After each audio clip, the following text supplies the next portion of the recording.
నికాల్ పట్టకము అడుగుతాడు.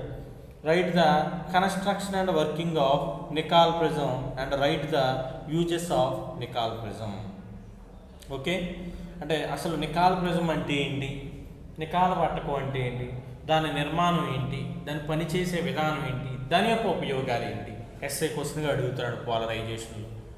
So very very important one ఈ నికాల్ ప్రిజం కాన్సెప్ట్.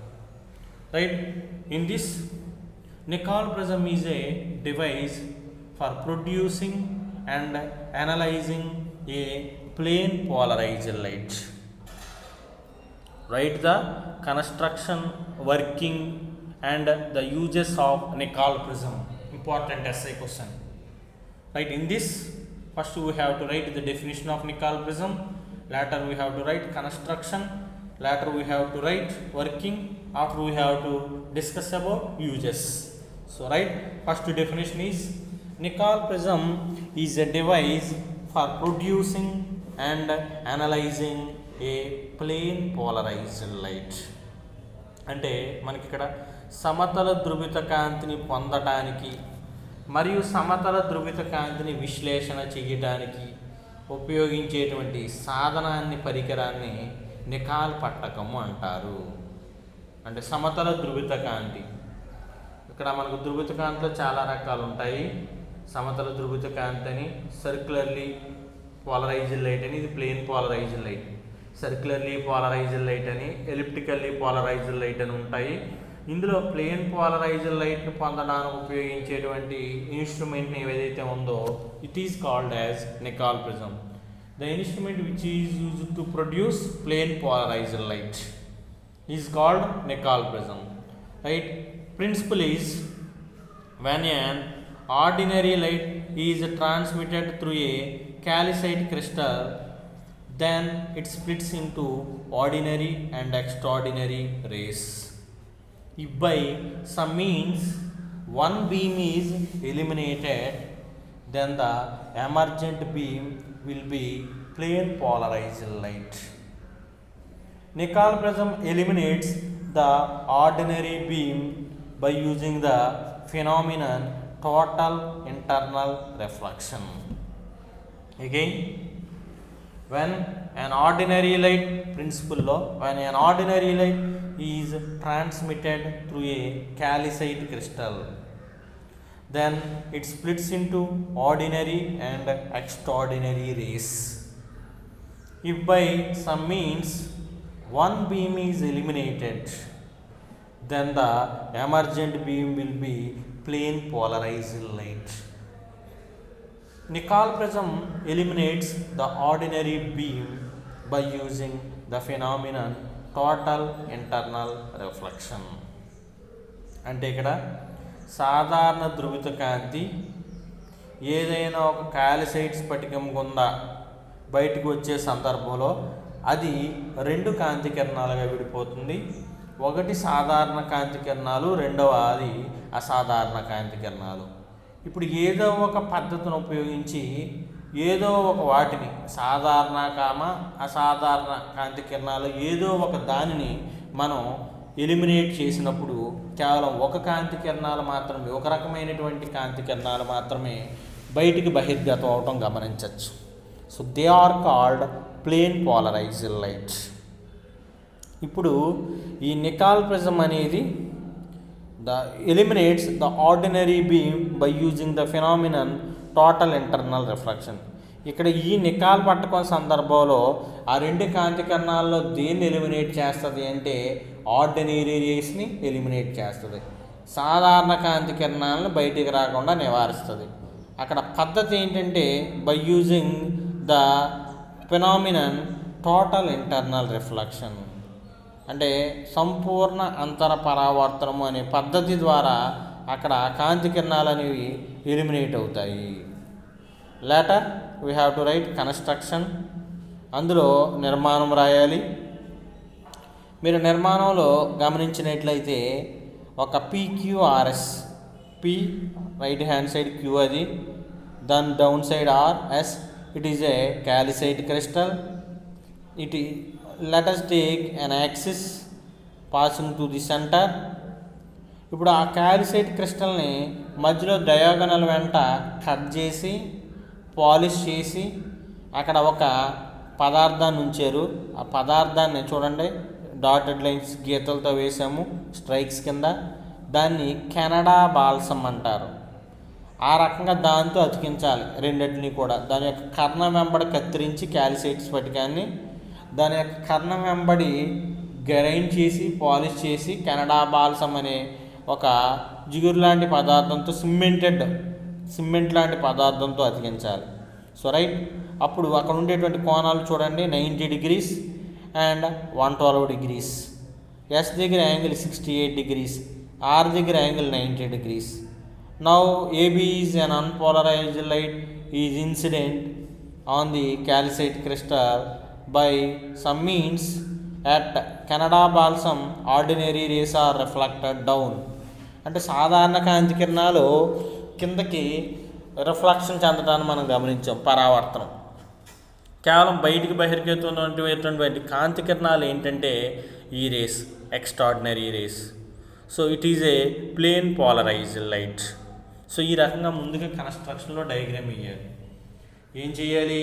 ఒక క్యాల్సైట్ క్రిస్టల్ తీసుకుని దాని కర్ణం వెంబడి కత్తిరించి గ్రైండ్ చేసి పాలిష్ చేసి కెనడా బాల్సమ్ అనే పదార్థంతో సిమెంట్ చేసి నేను చెప్పినటువంటి angles 90 degrees, 112 degrees, 68 and 90 degrees ఈ రకంగా అమర్చి కాంతి కిరణాన్ని, అసాధారణ కాంతి కిరణాన్ని పతనం చెందించినప్పుడు టోటల్ ఇంటర్నల్ రిఫ్లెక్షన్ ఫినామినన్ ద్వారా ఆర్డినరీ రేస్ బయటికి వచ్చి రిఫ్లెక్ట్ అయ్యి ఎక్స్ట్రాడినరీ రేస్ బహిర్గతం అవుతాయి.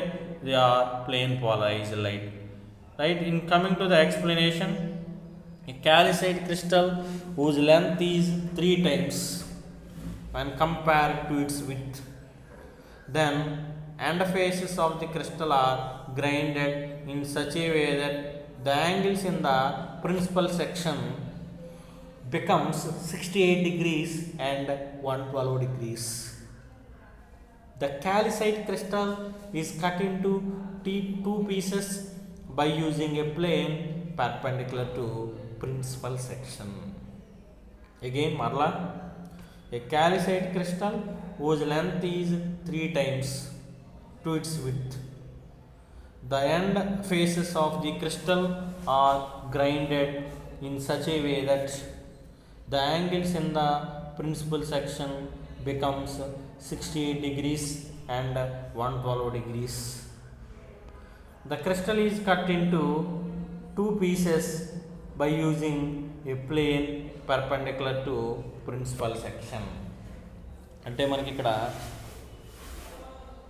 దాని యొక్క వెడల్పుకు మందానికి 3 రెట్లు పొడవగలిగినటువంటి ఒక క్యాల్సైట్ స్ఫటికాన్ని తీసుకుని దాన్ని మనకు డయాగనల్ వెంట కట్ చేసి ఆ డయాగనల్ వెంట కట్ చేసిన తర్వాత పాలిష్ చేసి గ్రైండ్ చేసి ఆ యాంగిల్స్ నేను చెప్పిన విధంగా 68 degrees, 112 degrees, 90 degrees వచ్చే విధంగా ఏర్పాటు చేసుకున్నాం. అమెరికని ఏమంటారు అంటే it is called as Nicol prism.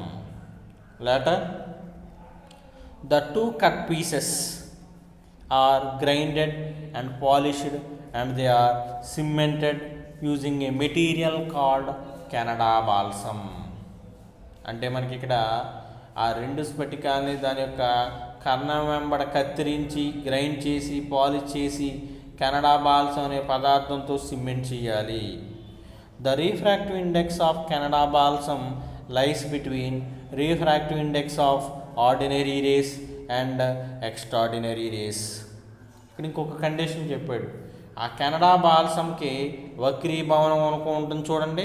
ఆ వక్రీభవన గుణకం అంట సాధారణ కాంతి కిరణాల యొక్క వక్రీభవన గుణకానికి మరియు అసాధారణ కాంతి కిరణాల యొక్క వక్రీభవన గుణకాని యొక్క విలువకి మధ్యలో ఉంటుంది. It is construction. అంటే ఏ రకంగా అసలు నువ్వు నికాల్ ప్రిజంని నిర్మించేవు అన్నది నిర్మాణంలోకి వస్తుంది. Later we have to write working of Nicol prism. When a beam of light AB enters into the ENTERS enters into the side PR in the direction parallel to the length side, then it splits into ordinary and extraordinary refracted light rays. The dimensions of the crystal are chosen such that the angle of incidence of ordinary ray at Canada balsam is greater than critical angle. Okay, hence ordinary rays are completely reflected at Canada balsam. మరలా చెప్తున్నాను first para. when a beam of light ray AB enters into the side PR in the direction parallel to the length side, then it splits into ordinary and extraordinary refracted rays. The dimensions of the crystal are chosen such that the angle of incidence of ordinary ray at Canada balsam is greater than critical angle. Hence, ordinary ray is completely reflected at Canada balsam.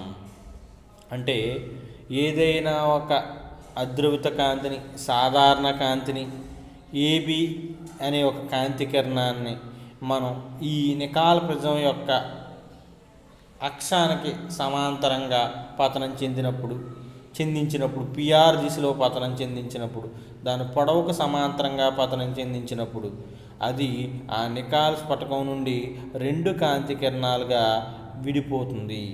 అది సాధారణ కాంతి కిరణాలు మరియు అసాధారణ కాంతి కిరణాలుగా విడిపోతుంది.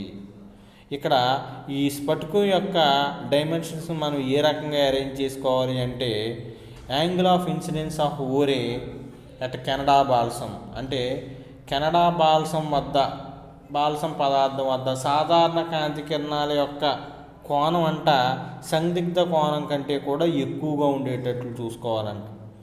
అలా సందిగ్ధ కోణం కంటే ఎక్కువగా ఉంటే కిందకి రిఫ్లెక్ట్ అయిపోద్ది. అరే అంటే ఆర్డినరీ రేస్ అనేవి ఆ పదార్థం యాక్సిస్ నుంచి కిందకి రిఫ్లెక్ట్ అయిపోతాయి.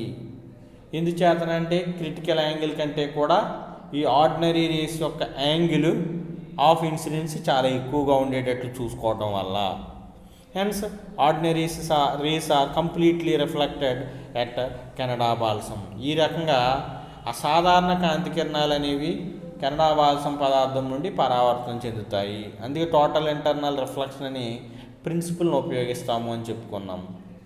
Right, later the ordinary ray is not totally reflected but it travels from rarer medium to denser medium. Hence it is transmitted through the crystal and a plane polarized light is produced. అసాధారణ కాంతి కిరణాలు అనేవంట సంపూర్ణ అంతర పరావర్తనం అనేది చెందవంట. ఇక్కడ ఈ రకంగా మనకి ఇక్కడ rarer medium నుంచి డెన్సర్ మీడియంకి, అంటే సాదా విరళ యానకం నుంచి సాంద్రతర యానకంలోనికి చొచ్చుకుని వెళ్ళిపోతాయంట. హెన్స్ ఇక్కడ transmitted light that light rays extraordinary rays transmitted through the crystal, స్ఫటికము ద్వారా అనేవి అవి చొచ్చుకుని వెళ్ళిపోతాయి, బయటికి రావడం జరుగుతుంది, సరఫరా అవుతాయి. ఈ రకంగా బయటికి ప్లేన్ పోలరైజ్డ్ లైట్ అనేది ఉత్పత్తి అవుతుంది. రైట్, ఇట్ ఈజ్ వర్కింగ్, పనిచేసే విధానం, నికాల్ పట్టకం పనిచేసే విధానం చెప్పుకున్నాం. Later uses of Nicol prism, నికాల్ పట్టకం యొక్క ఉపయోగాలు తీసుకున్నప్పుడు ఇందులో డయాగ్రమెటిక్ రిప్రజెంటేషన్ వేశాను. నికాల్ పట్టకం యొక్క యూజెస్లో, నికాల్ పట్టకం యొక్క ఉపయోగాల్లో ఒక నికాల్ పట్టకం తీసుకున్నాను N1, దాన్ని నేను పోలరైజర్ అనుకున్నాను, ధ్రువకారి అనుకున్నాను. మరొక నికాల్ పట్టకం తీసుకున్నాను N2, let us take it is an analyser, దాని విశ్లేషణకారి అనుకున్నాను. రెండు ఒకే అక్షం మీద తీసుకున్నాను. Now light rays are unpolarised light is incident into the crystal. అద్రవిత కాంతిని లోపలికి పతనం చెందించాను. ఈ రకంగా పతనం చెందించినప్పుడు మనకు తెలిసిన ప్రాసెస్ ప్రకారం ఫస్ట్ నికాల్ ప్రిజం దగ్గర కాంతి కిరణాలు కెనడా బాల్సం వద్ద టోటల్ ఇంటర్నల్ రిఫ్లెక్షన్ చెందుతాయి ఆర్డినరీ రేస్. కేవలం ఎక్స్ట్రాడినరీ రేస్ మాత్రమే మొదటి నికాల్ పట్టకం నుండి బయటికి రావటం జరుగుతుంది. తర్వాత 2 కోయాక్సియల్గా ఉంచాను క్రిస్టల్స్ N2ని కూడా.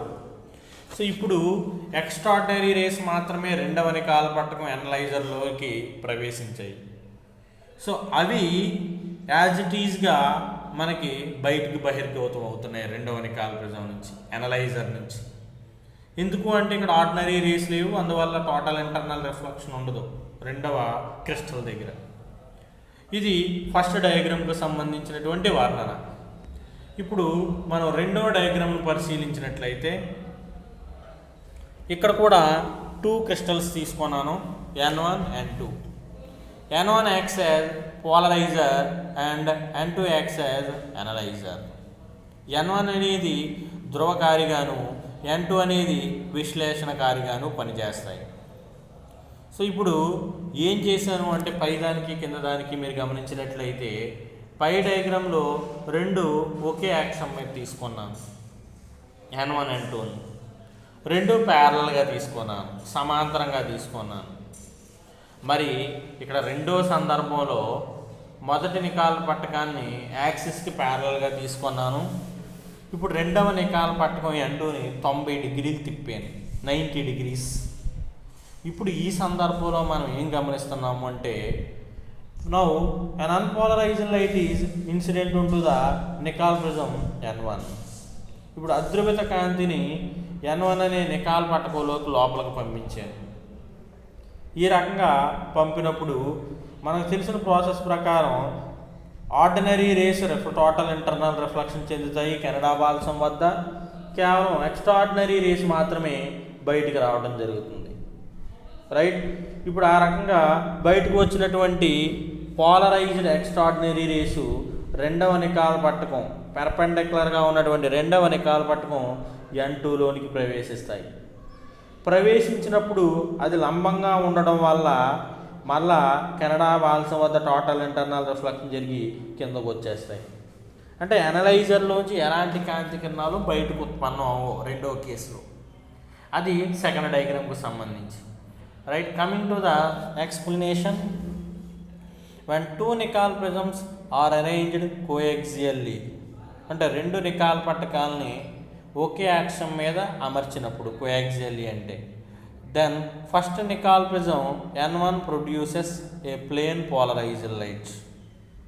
ఇప్పుడు మొదటి నికాల్ పట్టకం N1 అనేది సమతల ధృవిత కాంతిని ఇస్తుంది. అందువల్ల it is known as polariser, అందువల్ల దాన్ని ధ్రువకారి అంటారు N1. The second Nicol prism analyses the plane polarised lights, hence it is known as analyser. అంటే మొదటి నికాల్ పట్టకం ఏమో పోలరైజర్ అన్నారు, రెండవ నికాల్ పట్టకం నుంచి కాంతి కిరణాలు బయటకు వస్తున్నాయి. అదేం చేస్తుందంటే ఆ కాంతి కిరణాలను విశ్లేషణ చేస్తుంది, hence it is called analyser. Okay, విశ్లేషణకారి అని అంటారు. Coming to the next para, second para. If the second Nicol prism is rotated gradually, ఇప్పుడు రెండవ నికాల్ పట్టకాన్ని మనం నెమ్మదిగా భ్రమణం చెందిస్తూ ఉంటే, దెన్ ద ఇంటెన్సిటీ ఆఫ్ ఈ రే గ్రాడ్యువల్లీ చేంజెస్, అప్పుడు అసాధారణ కాంతి కిరణాల యొక్క తీవ్రత అంట మార్పు చెందుతూ ఉంటుందంట. And no light is transmitted, చివరగా ఎలాంటి కాంతి బయటికి సరఫరా అవ్వదు.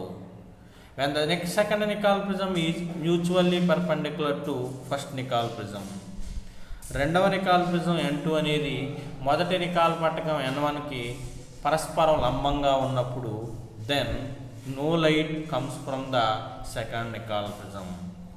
ఎలాంటి కాంతి కూడా రెండవ నికాల్ పట్టకం ద్వారా బయటికి రావడం అనేది ఉండదు, ఎలాంటి సమతల ధృవిత కాంతి కూడా బయటికి రాదు. కావున N2 నికాల్ పట్టకం అనేది ఎనలైజర్గా ఉపయోగపడుతుంది. సో రైట్, అంటే ఇప్పుడు ఈ ఎస్ఏ క్వశ్చన్లో ముందుగా మనం నికాల్ పట్టకం అంటే అసలు నికాల్ పట్టకం అంటే ఏంటి అంటే it is use to produce plane polarised light.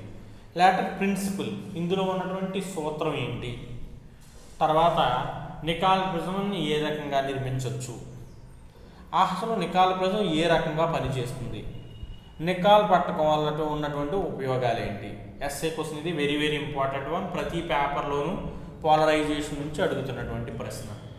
అంటే మీకు ఇవాళ క్లాస్లో అయినా అసలు పోలరైజేషన్ అంటే ఏంటి, అన్పోలరైజ్డ్ లైట్ అంటే ఏంటి, ప్లేన్ పోలరైజ్డ్ లైట్ అంటే ఏంటి, బ్రోస్టర్ లా చెప్పాను షార్ట్ ఆన్సర్ క్వశ్చన్, మాలస్ లా చెప్పాను, డబల్ రీఫ్రాక్షన్ చెప్పాను, ద్వివక్రీభవనం, తర్వాత ఇప్పుడు చెప్పుకున్నటువంటి నికాల్ పట్టకం ఎస్ఏ క్వశ్చన్ గురించి చెప్పాను.